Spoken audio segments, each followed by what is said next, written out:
यह कहानी है एक सास और बहू की, जो शुरुआत में एक दूसरे को समझ नहीं पाई, लेकिन वक्त के साथ उनके रिश्तों में वो मिठास आई जिससे पूरे घर को रोशन कर दिया। यह कहानी सिर्फ एक परिवार की नहीं, बल्कि हर उस घर की है जहाँ दो पीढ़ियाँ एक छत के नीचे एक दूसरे के साथ तालमेल बैठाने की कोशिश करती है। लखनऊ के एक मध्यवर्गीय परिवार में सुनीता देवी अपने बेटे राघव के साथ रहती थी। राघव एक निजी कंपनी में नौकरी करता था और उसकी नई नई शादी हुई थी। बहू का नाम था प्रियंका, पढ़ी लिखी, संस्कारी पर थोड़ा आधुनिक सोच वाली।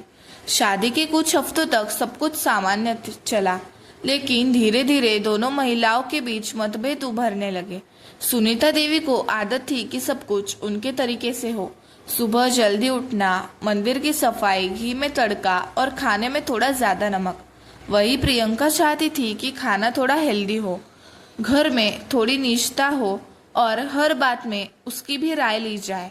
सुनीता देवी गुस्से में बोली, आजकल की लड़कियां तो कुछ समझती ही नहीं। हमने तो पूरे घर को संभाला है सालों तक, और इसे देखो, उठती है 8 बजे और कहती है चाय पीने का मन नहीं।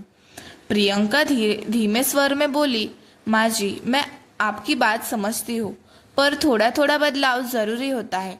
अब सब कुछ वैसे ही तो नहीं रह सकता जैसे पहले था। सुनीता नाक सिकोड़ते हुए बोली, हाँ हाँ, अब हमें भी बदला रहता। उसे अपनी माँ भी प्यारी थी और पत्नी भी, लेकिन हर दिन की खींचतान से वह परेशान रहने लगा। एक दिन प्रियंका की सहेली ने सुझाव दिया कि वह सुनीता जी के साथ समय बिताए, बाहर ले जाए, उनकी पसंद के काम करे। अगले दिन प्रियंका बोली, माँ जी, चलिए आज आपकी पसंद की साड़ी लेने चलते हैं। आपकी पुरानी गुलाबी साड़ी जैसी कोई ढूंढते हैं। सुनीता थोड़ा चौंकते हुए बोली, अरे तू मेरे साथ बाजार चलेगी? प्रियंका मुस्कुराते हुए बोली, हाँ, आपकी पसंद जाननी है। वैसे भी मुझे आपके हाथ की कढ़ाई सीखनी है। धीरे धीरे उनके रिश्ते में बदलाव आने लगे। सुनीता देवी ने भी देखा कि प्रियंका मन से काम करती है। भले ही उसकी शैली अलग हो, पर उसमें अपनापन था। एक दिन प्रियंका ने घर के एक छोटा सा सरप्राइज आयोजन किया, सुनीता देवी की शादी की सालगिरह का। राघव बोला, माँ देखो, प्रियंका ने आपके लिए क्या तैयार किया है। प्रियंका बोली, आपका पसंदीदा आलू का पराठा और गाजर का हलवा, आपकी स्टाइल में। सुनीता आंखों में आंसू के साथ बोली, तू तो मेरी बेटी बन गई बहू। बहू नहीं, बेटी। अब दोनों सुबह साथ में पूजा करती, शाम को टीवी पर अनुपमा देखती और कभी कभी मोहल्ले की लेडीज क्लब भी साथ जाती। एक दिन मोहल्ले की पड़ोसन ने पूछा, भाभी, आपने कैसे मैनेज किया? हमारी बहू तो फोन से ही नहीं हटती।